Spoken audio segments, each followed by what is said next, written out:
Jangi Jodan Sugi Chonam Lai Janju Bazu Dani Gazu Je Dagi Jinzu Gipari Dagi Rola Benji Sangi Rupa Shu Sangi Jodan Sugi Chonam Lai Janju Bazu Dani Gazu Je Dagi Jinzu Gipari Dagi Rola Benji Sangi Rupa Shu Sangi Jodan Sugi Chonam Lai Janju Bazu Dani Gazu Je Dagi Jinzu Gipari Dagi Rola Benji Sangi Rupa Shu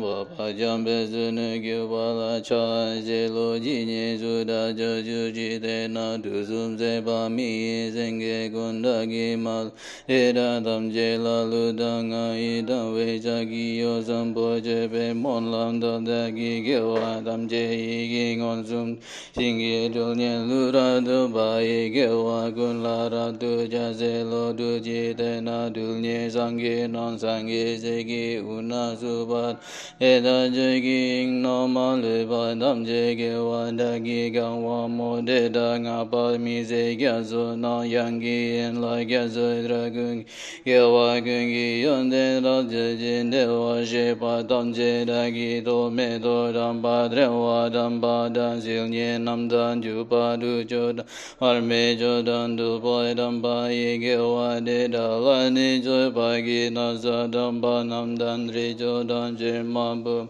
Hira Nyamba Dan Go Bagi Baba Be Jogungi Gyewa De Dalani Joy Bagi Joy Bagana Lami Gyajeo De Dan Gyewa Dam Jela Yamo Zambo Jola De Be Dodagi Gyewa Kunla Jase Jo Bagi Do Jase Dan Di Muangi Udanga Dan De Jini Gi Gyan Di Badagi Gi Baji Ji Ba De Da Dam Je Dagi Zo Zo Za Jo Je Gyewa Gundan Sangis Sangil Don Don Lo Dan Mi Lo Dan Roai Gungi Soinan Gang La Yan Do Kungi Jesu Dai Ranganan Chojo Jiten Rome Da Janjo Rimba Sangi Maja Nye Gonbo De Dagi Danji La Golo La Na Me Ba Go Wa Go Yang In Da Dun Gan Se De Da La Dro Gun La Ben Shin De We Je Ge Ba Shingi Dul Nye Su Ba Dagi Da Mo Ra Ja So Wa Ge Ja Se Wa Dan Ju Jin So Ba Dan Jesu Iran Ku Sin So Wa Ge Wa Jun Se Dagi Ji Sa Ba Dan Je Dagi Jan Zu Je Ring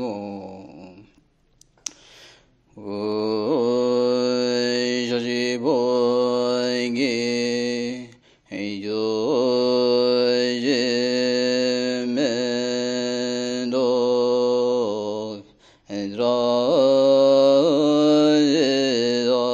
Le Je Nye De Gem Boy Di Zoi Ge Jin Do Me De Bo Ge and Roy Go No and Do Jing La Zoi Boy Joy On Den Go Ge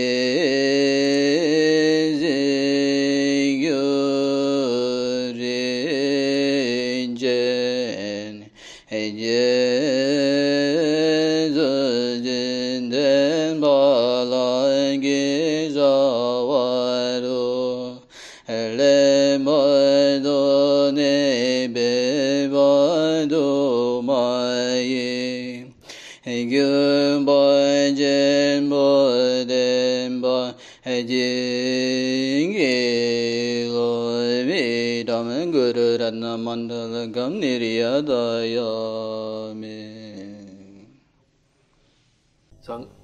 Sangye Zala Zogi Zona La Chato Padu Nani Chato Je Dagan Zogi Bezo Nandi Lora Vinci Sangye Nuwa Jo Sangye Zala Zogi Zona La Chato Padu Nani Chato Je Dagan Zogi Bezo Nandi Lora Vinci Sangye Nuwa Jo Sangye Zala Zogi Zona La Chato Padu Nani Chato Je Dagan Zogi Bezo Nandi Lora Vinci Sangye Nuwa Jo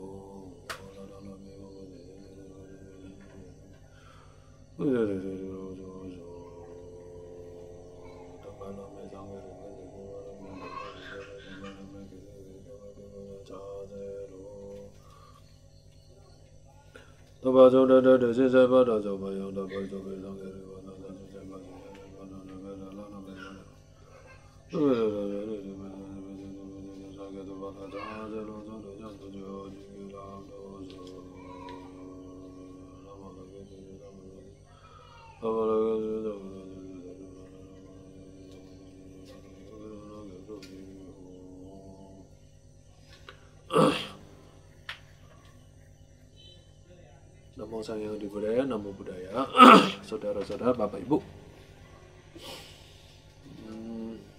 Untuk amannya saya pindah lokasi, jadi nggak usah sibuk. Kalau hujan saya harus kabur. Ada beberapa, saya mungkin lebih baik santai-santai dulu. Saya awali dengan pertanyaan, menjawab beberapa pertanyaan, nanti kita lanjutin. Ini ada orang bertanya, Bante, dalam pencarian kepada seorang guru, pada saat ada kecocokan, apakah ada tanda-tanda batin atau apapun tanda-tanda seperti apa aja?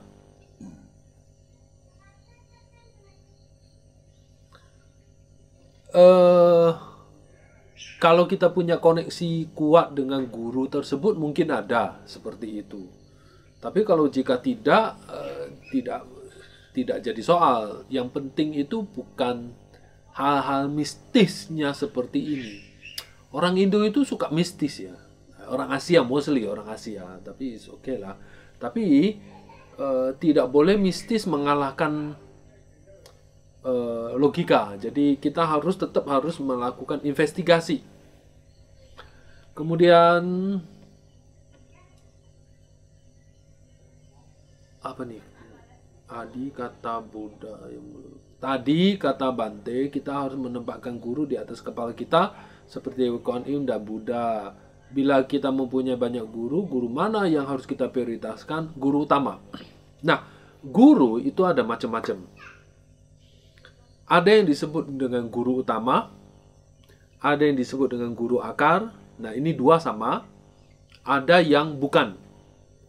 Jadi guru utama ya guru utama ini, guru main guru. Ada yang istilahnya guru akar, jadi root guru. Itu guru di mana kita menjadi sumber utama. Nah, guru utama atau guru akar ini harus kita temukan di antara guru-guru kita. Nah, guru utama dan guru akar ini apa bedanya? Guru utama atau guru akar ini adalah di mana dari guru itu kita memperoleh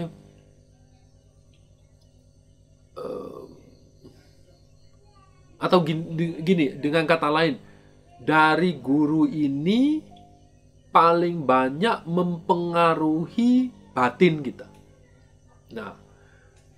Nah, kalau oleh guru Atisha mengatakan guru utama atau guru akar adalah guru di mana kita memperoleh bodhicitta, di mana kita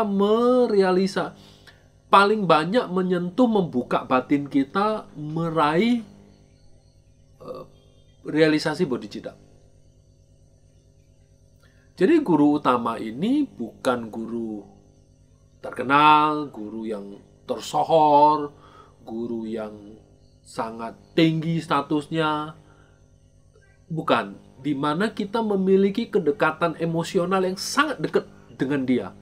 Dan dia memberi pengaruh yang paling banyak, paling besar, dan sangat dalam, intens dalam pencapaian batin kita. Itu disebut guru utama.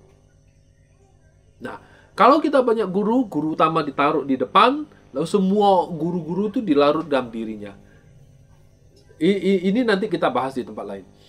Kemudian, bila kita sudah menjalin hubungan seorang guru murid sampai pencerahan, bagaimana kita bisa mengenal guru kita di masa yang lampau? yang gak usah cari, gurunya akan datang gitu loh. Gak usah cari guru yang akan datang itu begini loh. Logika sederhana sekarang gini. Misalnya Anda punya guru di lampau. Lahir dari sekarang tuh kan bukan guru yang gini. Misalnya ada si bapak si A di kehidupan lampau. Mati lahir menjadi bapak B di kehidupan ini. Gurumu. Kau ibu A di kehidupan lampau, lahir jadi ibu B di kehidupan sekarang. Kan nggak saling kenal kan? Jadi artinya misalnya guru lampaumu itu adalah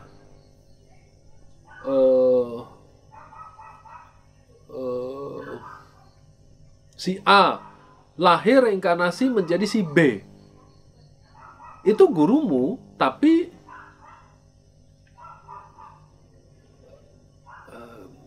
kita tidak bisa punya pandangan bahwa saya mencari guru yang si A itu. Paham ya? Tapi guru ya si guru gitu loh. Dia bisa, makanya ginilah.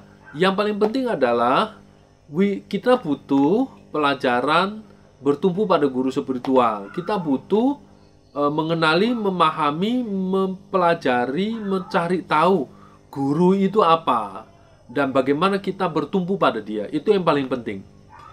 Basic foundation ya. Dari situ nanti pemahaman pemikiran kita akan mengerti sampai di situ. Kalau jawab panjang lebar nanti bingung.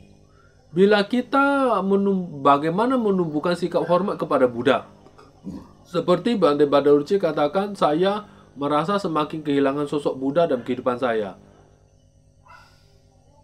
Bagaimana membangun sosok Buddha? Ya, Anda harus memahami Tisarana. Kalau tidak memahami Tisarana, Buddha itu tidak muncul, sosok perlindungan itu. Begini ya Bapak Ibu sekalian, di Indo itu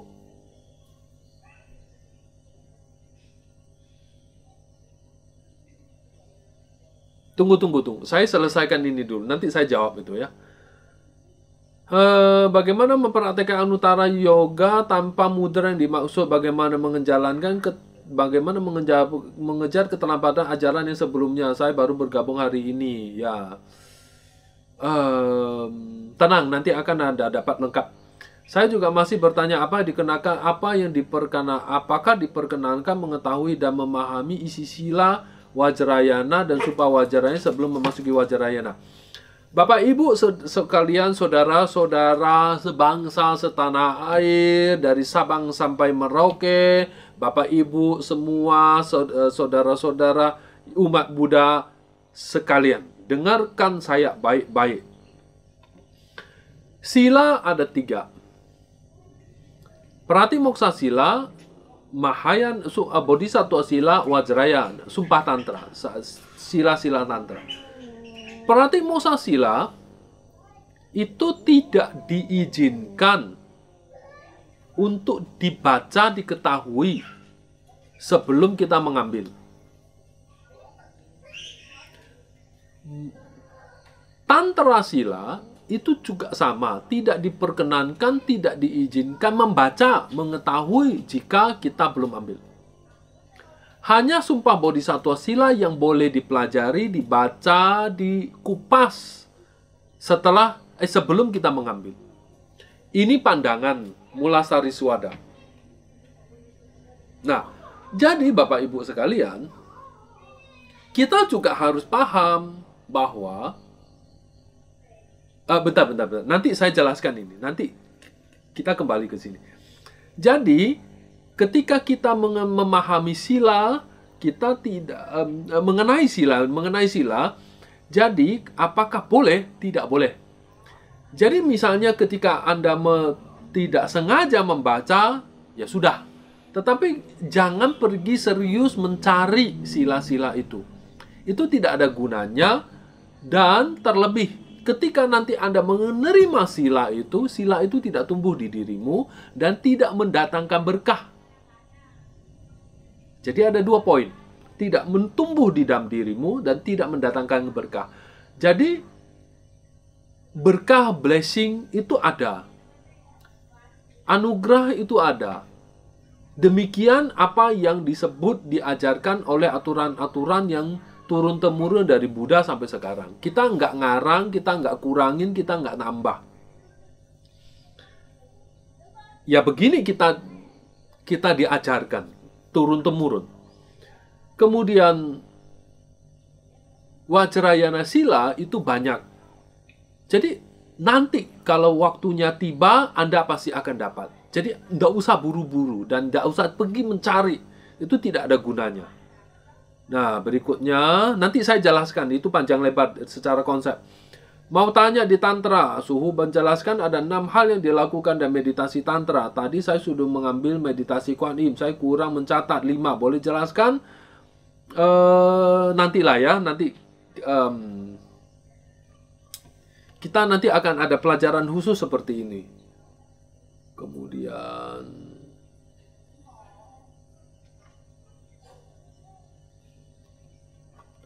dalam aliran Vajrayana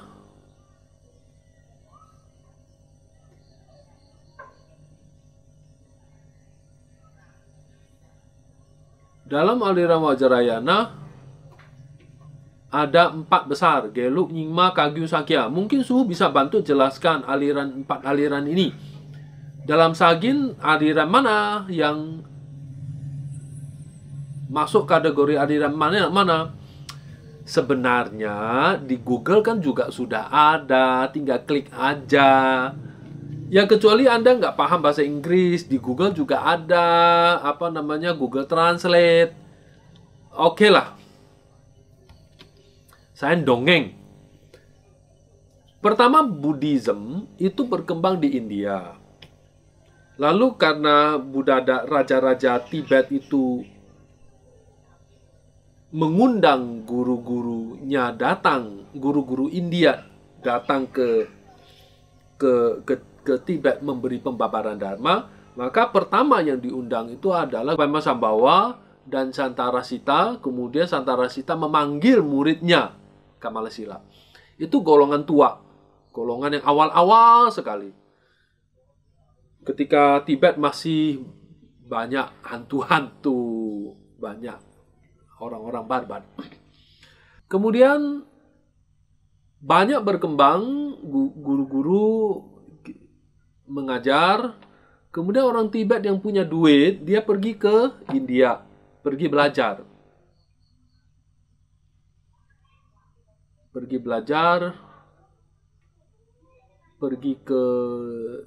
Lalu muncullah Tommy Sambota yang menulis belajar. Pokoknya banyaklah guru-guru yang pergi ke India belajar, yang punya duit. Mereka tuh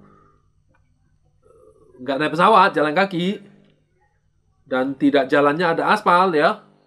Itu lewatin jurang, lewatin lewat gurun salju segala macam. Setelah itu pulang melatih di Tibet, di kampung halamannya. Nah, coba kita renungkan. Misalnya ada orang-orang ini siapa aja? Guru-guru itu siapa? Guru-guru itu, saya kasih contoh Maharpa.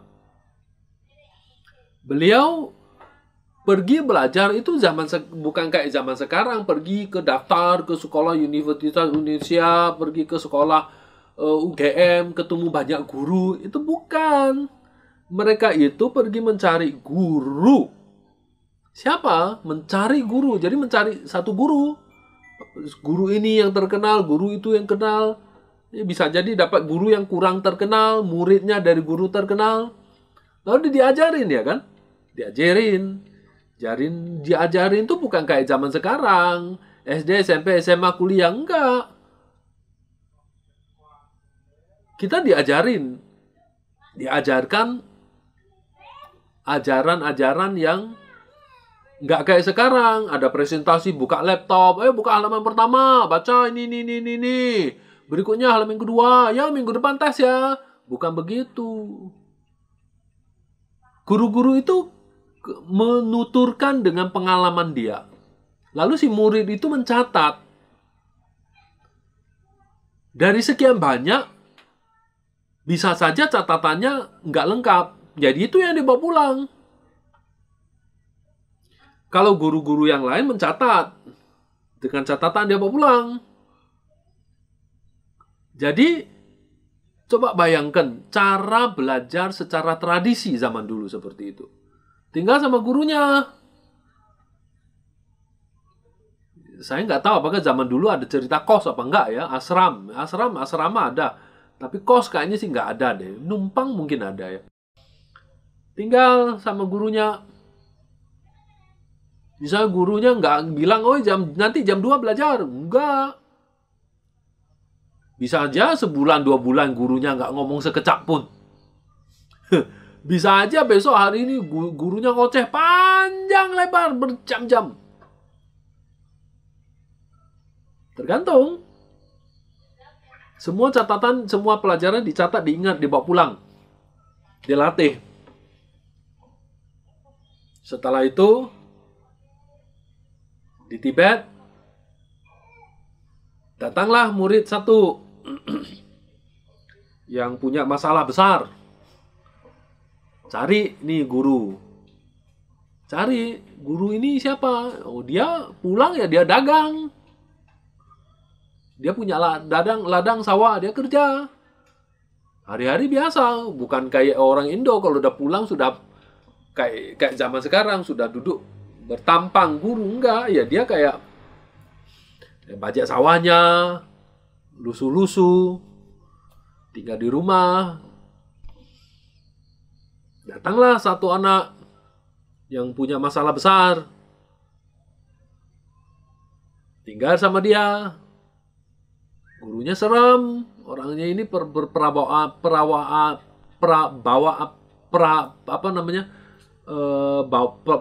pembawaannya serem, galak, tukang minum, mantan bandit kok, mantan preman. Makanya dikirim bapaknya pergi ke India karena selalu bikin masalah di kampung. Ini murid datang sekian bulan kemudian, singkat cerita akhirnya dia diterima, dibiarkan, suruh kerja keras, dan akhirnya dia diturunkan apa yang dia miliki si guru itu.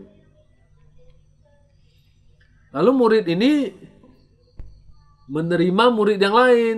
Setelah sekian tahun dia latih, dia berhasil, dia menerima guru murid yang lain.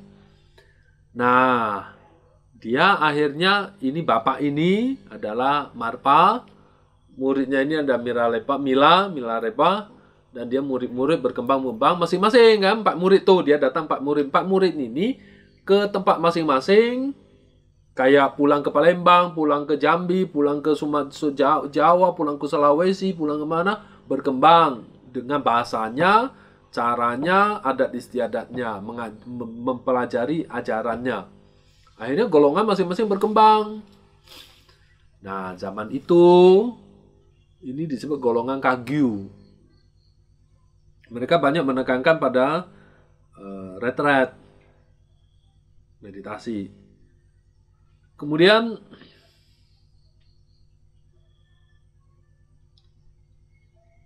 di daerah lain, di kampung lain, atau di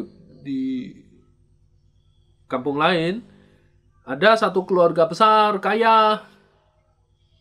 Dia juga kirim anaknya ke India sekolah, belajar. Daripada bikin masalah di rumah, kampung, geger aja, pintar, tapi nggak karuan. Sana kirim. Punya uang dibekalin, bawa pelayan, ikut rame-rame, ngasuh anak tuan muda ini, bandit ya, nggak keurus, belajar. Dia pergi belajar, lalu dia belajar kepada seorang pandita India yang terkenal. Pandita ini konon ceritanya pernah marah dan mengutuk matahari tidak Diam gitu. Awas kau matahari, diam kau di sana. Diam kau sana.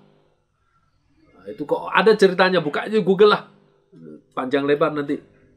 Zaman sekarang ada Google kok susah-susah gitu loh ya. Nah, sampai di mana tadi? Belajar, lalu guru ini memberi inisiasi kepada muridnya.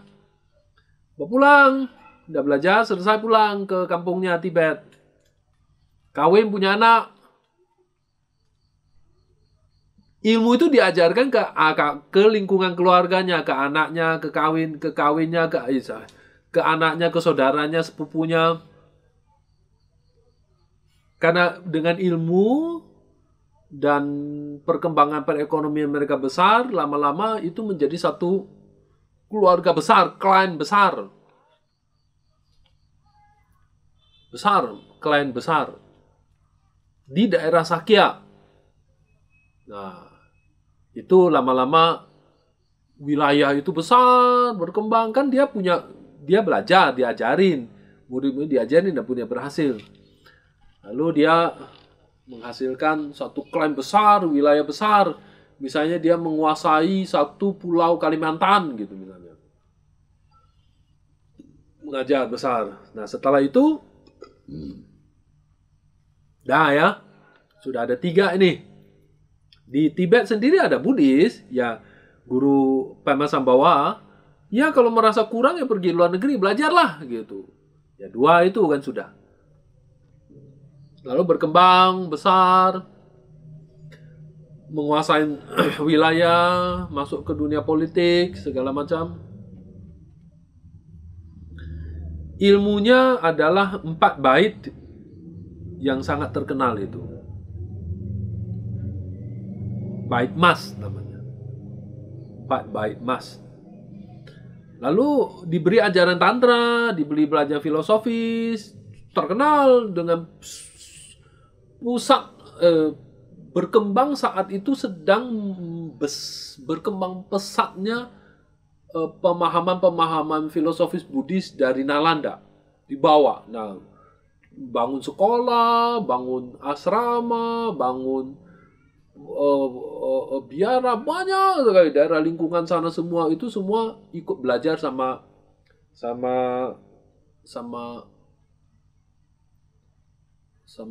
tetua yang ini di daerah itu. Murid banyak, bukan murid banyak ya, banyak orang. Kayak pesantren besar lah gitu lah. Kayak pesantren Gontor yang besar sekali, satu wilayah Jombang, Jawa Timur itu kan semua nyantri di Gontor itu. Kayak di Solo, Sragen, terus ke Ngawi, Trenggalek, semua itu kan pergi nyantri, masukkan anaknya ke pesantren Gontor itu. Besar, banyak sekali. Nah, di situ muncullah banyak sarjana, pinter-pinter, besar-besar. Nah, itu caranya begitu maksudnya. Persis. Kalau mau lihat itu ya, lihat aja itu. Kayak misalnya Pak Kiai ini membangun pesantren Gontor di daerah Gontor. Nama pesantrennya ini. Terus karena bagus, didikannya bagus, masyarakat sana mengirim anak-anaknya makin banyak kan? Ya, satu nggak cukup bangun. Satu desa, satu kota, melewati banyak kota. Ya, seperti itulah gitu. Sama persis.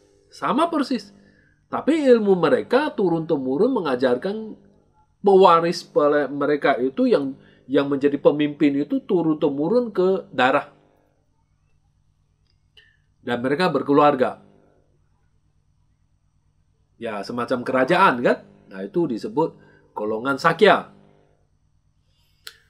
Kemudian setelah sekian abad, Buddhis merosot. Nah, lalu diundanglah Guru Atisa ke sana. Undang. Saya nggak mau cerita sejarah panjang nanti. Nggak habis-habis. Undanglah Guru Atisa datang ngajar sana. Guru Atisa menjelaskan kembali mana yang keliru, mana yang benar. Lalu menerapkan sistem pelatihan-pelatihan yang sesungguhnya penting dengan perkembangan Buddhism berikutnya. Nah, itu disebut golongan Kadampa. Nah, Kadampa ini memperbaiki seluruh struktur kesalahan, pandangan, kekeliruan dari Buddhism Tibet yang sudah ada. Karena sangat terkenal, pemahaman yang luar biasa, mengubah banyak orang. Dan kita harus tahu bahwa pemahaman Guru Atisha ini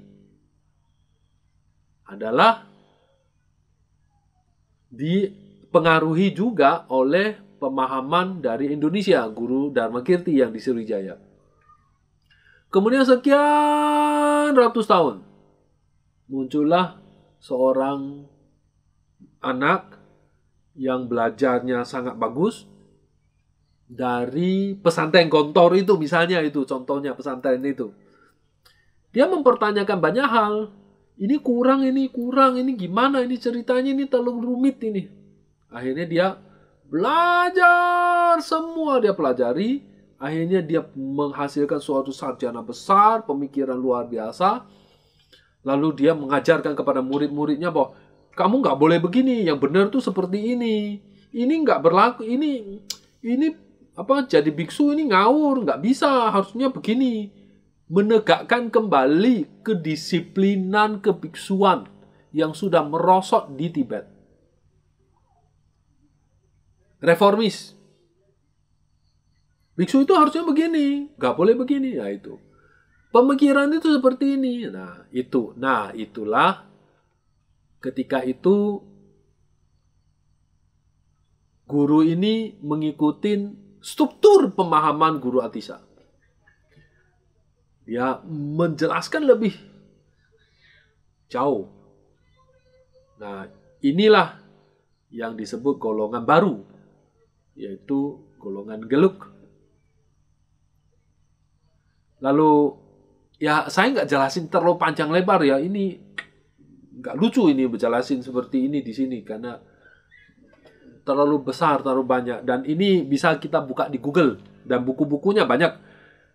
Di Buddhis, di Sagin kita ikutin yang mana? Sagin kita mengikuti ajaran tradisi Gelug. Nah, ini perlu saya jelaskan. Kenapa Sagin memilih Gelug? Sagin mengakomodir tradisi-tradisi lain. Tetapi secara institusi, ada keputusan Sanghasamaya yang terdahulu bahwa keputusan Sanghasamaya, Sagin mengikuti keputusan pimpinan Sagin adalah Sagin Sanghawajrayana mengikuti tradisi Gelug. Bukan karena saya ikuti tradisi Gelug kemudian Sagin harus begini, karena ada dua hal. Satu, ikatan sejarah. Dua, ikatan faktualnya. Ikatan sejarah. Bahwa Guru Atisha itu muridnya Guru Dharmakirti yang Sriwijaya Palembang. Dan ini garisnya Gelug. Jadi akar sejarah agama Buddha Indonesia, Budayana Buddha Indonesianya yang ada relasinya itu Gelug. Yang nggak lucu Sagin ujuk-ujuk mengestablis sebuah Sanghawajrayana terus comot yang dari nggak ada hubungannya dengan Indonesia. Contohnya Nepal, Bhutan, atau Nyingma, atau apa. Secara institusi ya, secara institusi. Nggak ada hubungannya. Terus nggak bisa mempertanggungjawabkan kepada garis sejarah dan keindonesianya. Saya pikir cukup jelas, nggak usah panjang lebar. Yang kedua, berkaitan dengan alasan yang sangat konkret, yaitu Sagin menerapkan, Guru Atisha Gelugpa itu menerapkan kedisiplinan kebiksuan yang berdasarkan Dhamma dan Vinaya. Jadi, apa bedanya? Sama sebenarnya ajaran Buddha itu banyaknya kayak gitu tuh sama. Apa yang dipelajari di Nyingma, Sakya, Kagyu, Gelug itu ya sama ajaran Buddha Dharma dari Nalanda. Ya tentu masing-masing ada penekanan. Misalnya nih, suhu saya lebih suka, lebih cocok, ada ikatan emosional sama Baisajya Guru. Lalu Bante yang lain lebih cocok kepada Dewi Kuan Im. Ini nggak ada salahnya kan, toh Buddhis. Satu lagi lebih suka, lebih merasa ada koneksi sama Manjusri. Satu lagi sama apa, itu kan fine-fine aja. Toh satu. Ya meskipun Gelug, meskipun Sakya itu penekanannya pada Hewajra, Wajra Yogini, Kagyu pada Cakra Samwara, dan mereka juga ada Hewajra. Kemudian Nyingma juga ada Hewajra, tapi mereka lebih banyak pada Wajra Kilaya atau ini, atau Hayagriwa atau ini. Tapi semua juga ada Kala Cakra, dan complicated itu sama kan penekanannya. Jadi mereka itu misalnya sama kan di Sagin. Oh, ada yang Kuan Im, ada Baisajya Guru, ada Amitabha, ada yang ini. Itu bukan masalah utama. Tetapi secara institusi agama Buddha, penekanannya kan pada Dhamma dan Vinaya, ya kan? Nah, penekanan pada Dhamma Vinaya ini, jadi Dhamma Vinaya yang benar, yang tidak salah, yang sesuai dengan Vinaya, itu lebih ketat, lebih kayak Bante-Bante STI lah itu, lebih menjaga Vinaya, itu adalah Gelug. Mereka sangat lebih ketat sama Vinaya. Jadi, kenapa Sagin memilih haluannya ke sana? Karena Dhamma dan Vinaya.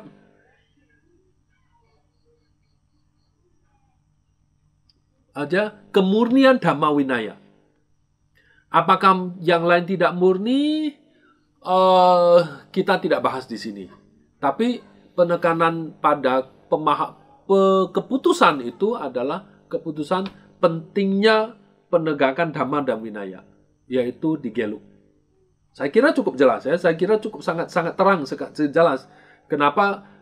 Bukan karena saya Gelug ya, terus Sagin itu menjadi Gelug. Awal-awalnya Bante yang lain juga tidak banyak penekanan di situ. Tapi setelah yang Bante yang sepuh sudah nggak ada dan Sangha berkembang, dan kita perlu kemurnian Dhamma dan Vinaya, ya kita tahu kita harus mengikuti yang mana. Kemudian di Sagin juga ada mengakomodir Kagyu, Nyingma, tidak ada salah. Tapi secara agama Buddha, di dalam agama Buddha itu berarti orangnya itu sanghanya. Sanghanya itu anut yang mana? Dhamma Vinaya yang murni, yang ketat dan murni. Ya kita kan bilang STI itu tempat Bante Panyawaro itu aturan sangha Dhamma Vinayanya ketat. Sesuai dengan apa kata Sang Buddha ya. Kalau di contoh itu kan, kalau di Vajrayana itu di tradisi Gelug, saya kira cukup jelas menjelaskannya.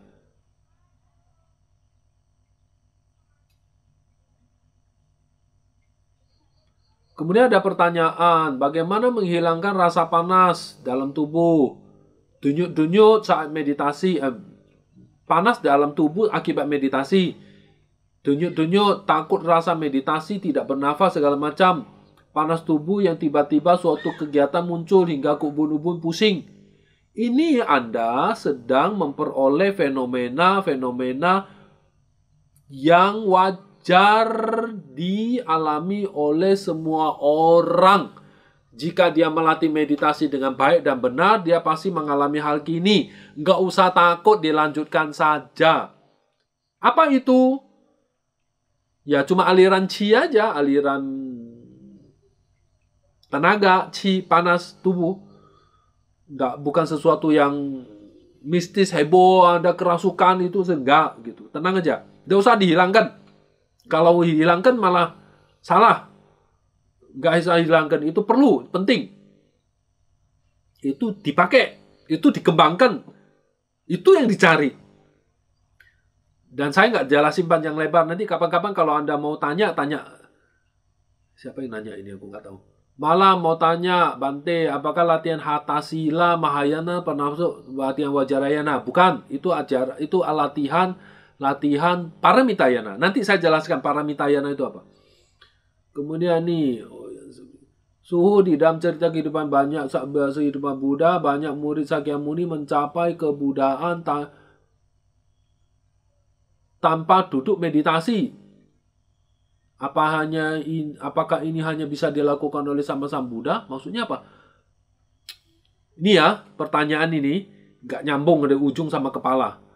Dalam kehidupan Sang Buddha, banyak murid Buddha Sakyamuni mencapai kebudaan tanpa duduk meditasi seperti Sariputra. Apakah ini bisa dilakukan sama Sang Buddha? Itu maksudnya apa? Aku nggak paham. Jadi, ini dua pertanyaan ini. Dalam cerita Sang Buddha, banyak murid mencapai kebudaan tanpa duduk seperti Sariputra. Ya, lalu kenapa? Apakah ini hanya bisa dilakukan oleh seorang sama Sang Buddha? Tak tahu aku. Mau mencapai kebudaan duduk, baring, tidur. Sedang beol pun bisa. So what gitu loh, ini di pertanyaannya itu apa pentingnya itu? Apa yang dilakukan, apa yang hanya bisa dilakukan oleh sama Sang Buddha? Apakah? Jadi pertanyaan pertama Anda nanya, dicapai oleh banyak murid Sang Buddha tidak dalam posisi duduk. Jadi ini murid Sang Buddha. Anda ngomong, apakah ini hanya bisa dicapai oleh sama Sang Buddha? Ini dua pertanyaan, ujung sama ujung nggak nyambung. Ini aku tak paham maksud pertanyaannya apa. Jadi ini dua pertanyaan.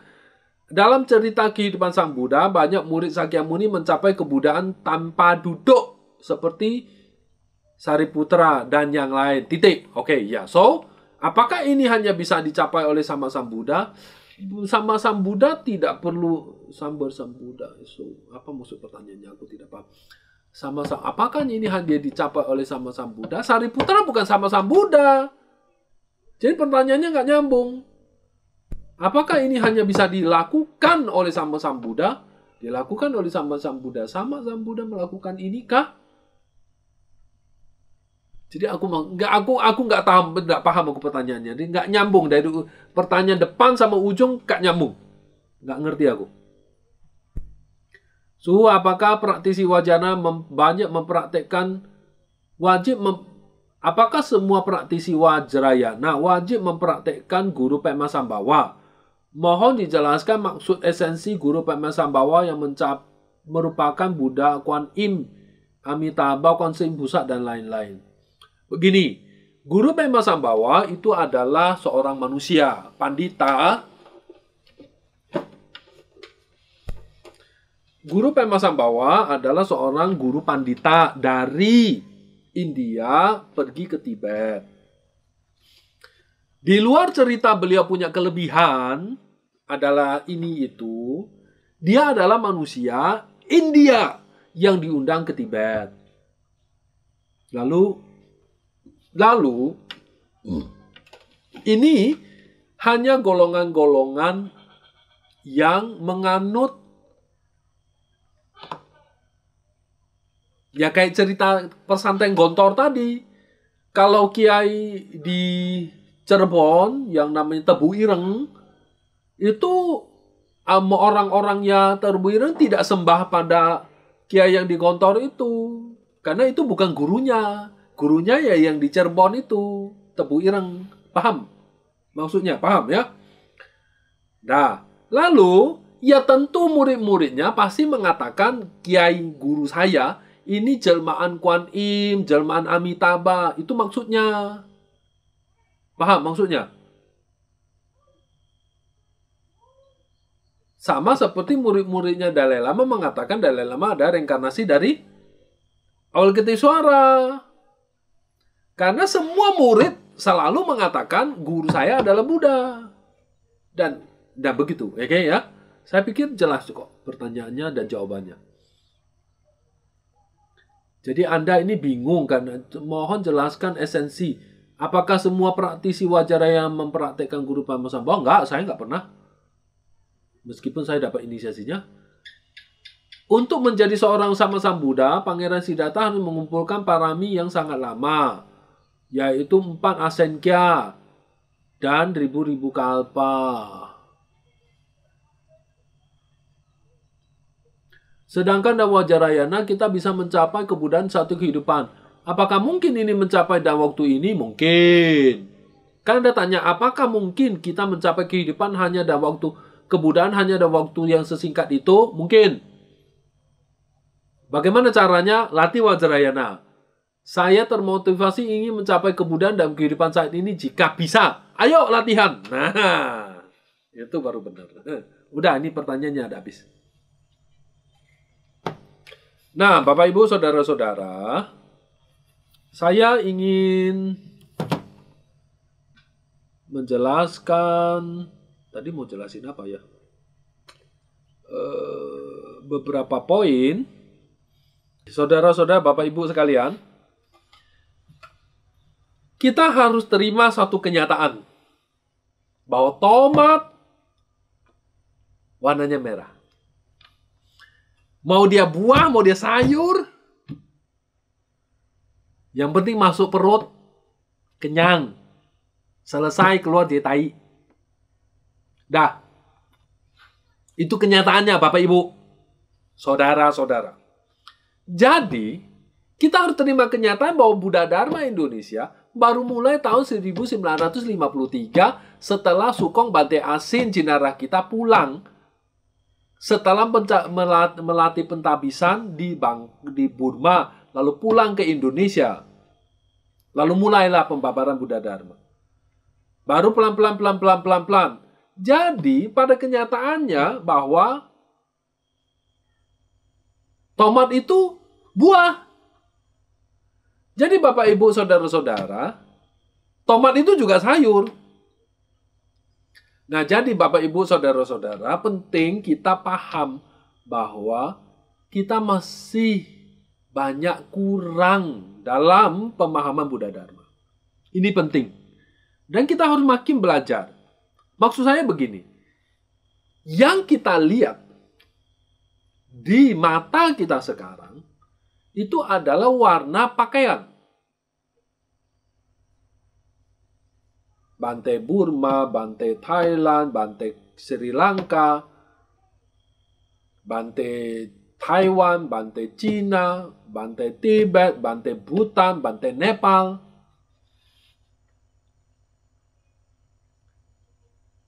Kita perlu paham bahwa ada satu hal. Bahwa pemahaman-pemahaman yang kita paham seperti ini, kita perlu mengupdate dan upgrade.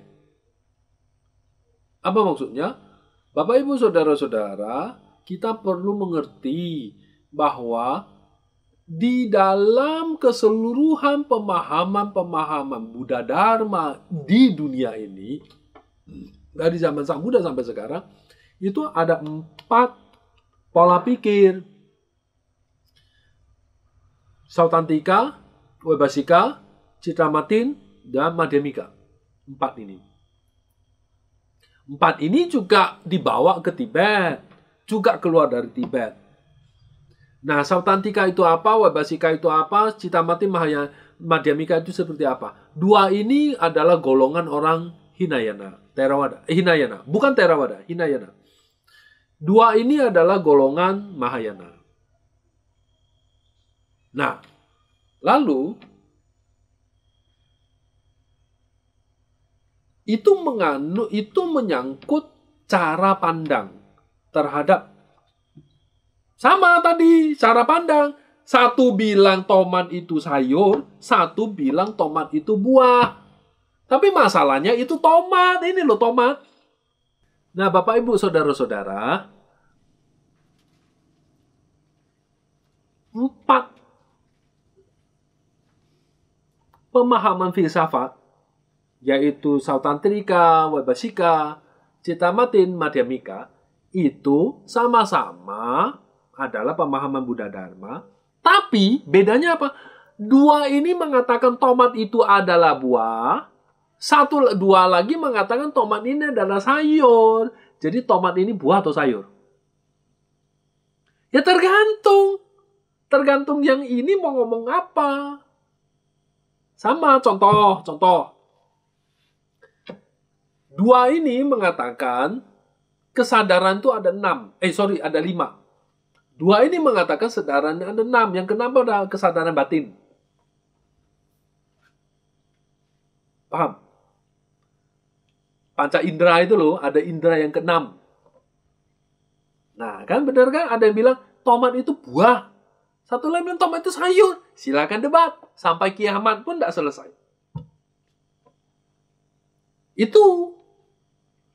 Ada yang mengatakan kesunyataan itu ini. Ada yang mengatakan kesunyataan itu hanya di sini. Nah, ada yang mengatakan karma itu ada di sini. Ada yang mengatakan karma itu ada di batin, ada di pikiran. Ya, tapi dua-duanya kalau tomat dimasak jadi sup tomat, mereka makan. Kalau tomat itu di jus, kasih mereka juga minum. So, paham nggak maksud saya? Nah itu, umat Buddha Indonesia perlu mari kita bersama-sama update dan upgrade deh filosofis pemahaman Buddha Dharma kita. Kalau tidak, Anda tidak akan bisa belajar Vajrayana lebih jauh. Dan saya tidak bisa menjelaskan panjang lebar. Ada yang komplain, ada yang bilang, Suhu itu tidak menjelaskan lebih banyak kok, itunya isinya sangat dangkal dan sangat gitu-gitu aja. Ya memang, maaf sekali, memang saya memang ngakui yang saya jelaskan 10 hari ini tidak banyak. Itu hanya pandangan-pandangan umum saja. Karena saya tidak bisa menjelaskan lebih jauh jika Anda tidak memiliki pemahaman karma yang benar. Anda tidak memiliki keyakinan dengan Triratna. Dan Anda tidak memiliki pemahaman Sautantrika, Vaibhasika, Cittamatin, dan Madhyamika. Saya nggak bisa jelasin kesunyataan. Jadi saya harus bagaimana? Dan saya ini mempersembahkan topik-topik ini kepada umat Buddha secara umum di wilayah Buddha Dharma di Indonesia yang di Sagin. Karena saya tahu persis umat Buddha Sagin itu siapa aja, seperti apa yang mereka butuh.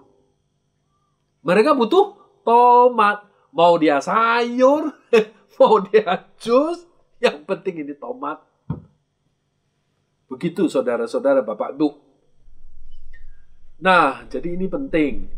Kemudian kita juga perlu paham bahwa Buddha Dharma yang kita pahami, ini Vajrayana, Buddha Mahayana yang kita pahami, itu bukan suhu-suhu Mahayana yang liamkeng. Itu di mana konsep. Karena Mahayana ini di dalamnya mengatakan bahwa Mahayana Paramitayana itu adalah sebab. Dan Vajrayana itu adalah hasil. Artinya apa? Kita itu melatih jalan umum secara Paramitayana, menghimpun 6 paramita, itu melatih sebabnya. Melatih sebab untuk mencapai. Sebab akibat toh, hukum karma toh. Jadi hukum karma itu sampai detik terakhir sih sebelum arahat itu orang itu juga masih butuh hukum karma kok. Jadi kalau kita nggak punya kekokohan akan hukum karma itu terus gimana? Detik terakhir sebelum dia mencapai kebudaan, detik terakhir sebelum dia mencapai arahat, dia juga masih membutuhkan hukum karma kok. Konsep hukum karma. Dia membutuhkan karma, dia bikin karma kok. Nah, jadi Paramitayana itu adalah sebab. Kita melatih jalan secara umum, pelan-pelan, secara 3 kalpa besar, 4 kalpa asenkia itu tadi, beribu-ribu tahun untuk memperoleh akibat, yaitu kebudaan. Di balik kebudaan yang saya anggap hasil, itu saya pakai sekarang, saya tarik, saya pakai sekarang. Itu dia melatih akibat. Seperti contoh yang pernah saya jelaskan, seperti anak yang pakai baju pemadam kebakaran segala macam itu untuk melatih dia seperti seolah-olah. Nah, lalu dia latih. Dia latih, menarik buah akibatnya ke sekarang untuk mencapai kelak kemudian hari. Lalu, apa yang dia tembus? Apa yang dia latih? Yang dia latih bukan adalah karma dan meredam klesa. Menghilangkan karma, membuang karma, membersihkan karma, mencuci karma, dan menghentikan klesa. Nah, oleh orang Sautantika dan Wabasika mengatakan karma nggak bisa diapa-apain. Oleh Sautantika dan Wabasika mengatakan hanya ada satu sama Sang Buddha, yang lain tak ada. Tapi Citramatin dan Madhyamika itu mengatakan lain. Karma itu bisa dibersihkan. Buah karma bisa ditransformasi. Kebudaan bisa diraih. 12 episode kebudaan itu Buddha acting. Nah, ribut toh? Yang diributin ya tomat. Mana sayur? Mana tomat itu mana ya? Mana? Oh, silakanlah. Yang pegang mazhab tomat adalah buah. Berantem sama tomat adalah sayur. Silakan berantem. Tapi dua-duanya makan tomat. Mencapai kebudaan dengan makan tomat. Bisa. Dua-duanya bisa. Jadi dua-duanya mencapai kebudaan karena makan tomat. Nah, jadi paham sekarang? Jadi apakah kita memusuhi mereka? Enggak, karena mereka paham tomat ada buah kok. Ya kita tomat adalah sayur. Sebodoh amat lah mau buah ke sayur kayak. Ngapain diributin sih? Gak ada gunanya juga kok diributin, mau diribut tomat sama sayur terus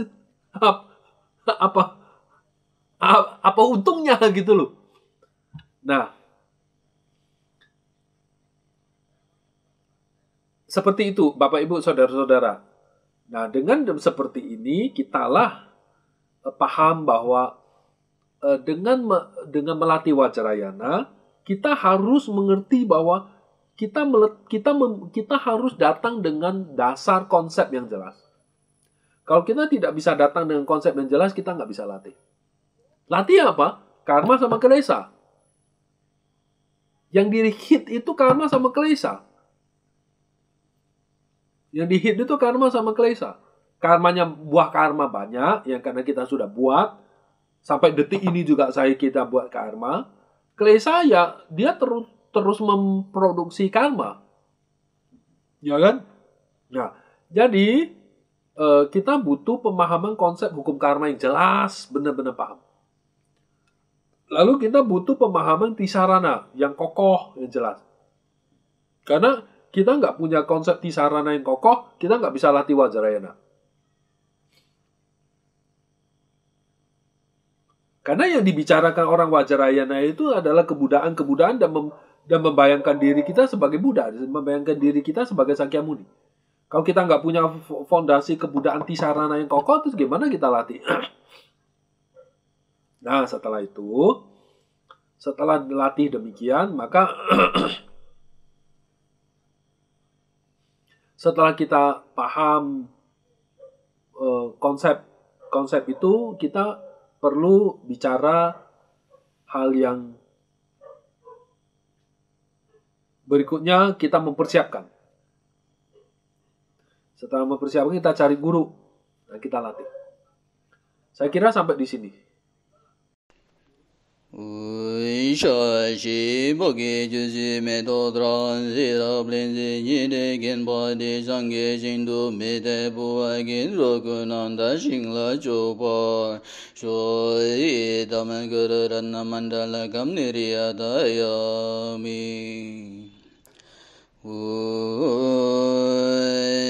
Denirindu bele zojini kardayam baganshin jambade lome mare girong roanan andren geve wamboda gyuch derma jombe jeray gunduyan jambe ange zeve jezune denberim bakun salangi chonyene drube gelna yeje zorangi jiz tobe langi ne zuraje vedra beda ge rove ye mun bazel jene geve den ba yön jeng ye den barin je joy ge ma gya bang ya yam ba gö be jodin nin je jen po era gyo ba ye be de je wa je ba jo je ye we me jun rin le dro jan jo lam ge rim be kyam Ado nom gi la be de je ge we je ba rin do gyong ge je lan san ro be dun gen ro je ye ge je mi do mi men go je ra gun do ge we nga ba ye non da lam da de wa ma ge je gon je de ba jo la jo zin ro ba son ba de ye je do de non ge da de dra je jin ra je gya zo jo go